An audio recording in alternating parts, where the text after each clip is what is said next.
BTS ভক্তদের জন্য সুখবর। দক্ষিণ কোরিয়ার জনপ্রিয় এই ব্যান্ড ফিরছে নতুন অ্যালবাম ও ওয়ার্ল্ড ট্যুর নিয়ে। দীর্ঘ বিরতির পর আবারও মঞ্চ কাঁপাতে প্রস্তুত 7 তারকা।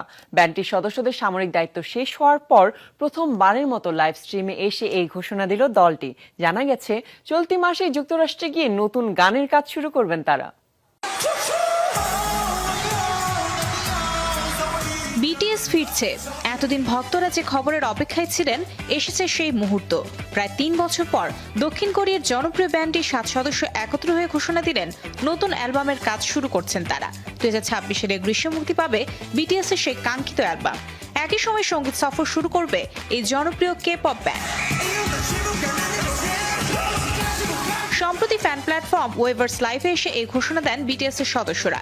লাইভটি দেখেছেন 70 লাখেরও বেশি ভক্ত। ব্যান্ডের 7 সদস্য আরএম, জিন, জেহোপ, জিমিন, ভি, জাংকুক ও সুগা জানিয়েছেন চলতি মাস থেকে নতুন গানের কাজ শুরু হচ্ছে। জুলাই থেকে আমরা 7 জন নতুন গান ও কনসার্টের প্রস্তুতি নিয়ে নিয়মিত বসব। যেহেতু এটা আমাদের ব্যান্ডের অ্যালবাম, তাই ব্যান্ডের প্রতিটি সদস্যের চিন্তা ভাবনা প্রতিফলিত হবে এই গানগুলোতে। যে লক্ষ্য নিয়ে বিটিএস এর যাত্রা শুরু হয়েছিল, নতুন অ্যালবামে আমরা সেই শিকড়ে ফিরে যাচ্ছি।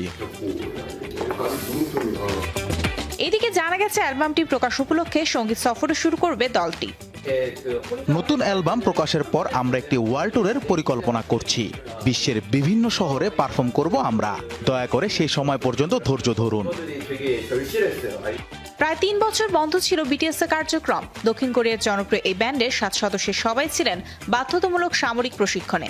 এরই মধ্যে প্রশিক্ষণ শেষ করে চলে এসেছেন সবাই। এবার পূর্ণ শক্তিতে ফিরছেন তারা। 2022 সালের 15 অক্টোবর ইয়েট টু কাম কনসার্টে সর্বশেষ দেখা গিয়েছিল তাদের পারফরমেন্স।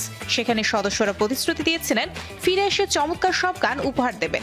কথা রেখেছে বিটিএস। ফিরে কাজ শুরু করেছে ব্যান্ডটি। প্রস্তুতি নিচ্ছেন নতুন গান, অ্যালবাম ও বিশ্ব ভ্রমণের। ঘোষণার পরপরই সোশ্যাল মিডিয়ায় ভক্তদের উচ্ছ্বাস লক্ষ্য করা গেছে।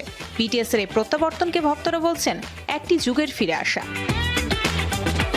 Mario Sen, showbiz tonight.